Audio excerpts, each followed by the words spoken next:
এত মুফতি বাংলাদেশে। এই যে গত কয়েকদিন আগে বেগম জিয়ার যে জানাজার নামাজ হয়ে গেল, আহলে হাদিসের এক ভাই, নাম বলতে চাচ্ছি না, নাম বলেই ফেলে দিলাম, মুজাফফর বিন মুহসিন বলতেছে জানাজার নামাজ হয় নাই। নাউজুবিল্লাহ। হয় না কেন?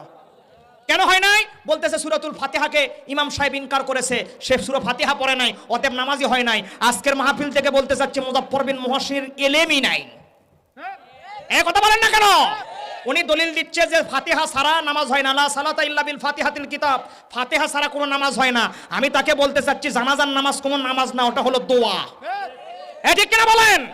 নামাজ ফাতিহা ছাড়া হবে না, রাইট? কিন্তু জানাজাটা ওটা নামাজ নয়, ওটা হলো দোয়া।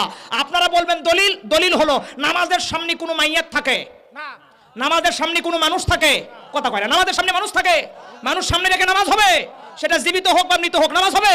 জানাজার নামাজের সামনে মৃত মাইয়াতকে রাখতে হয় পিছনে, কারণ লিহাজাল মাইয়াতে, এই মাইয়াতের জন্য দোয়া। আমি বলবো ভাই তুমি পড়াশোনা করো।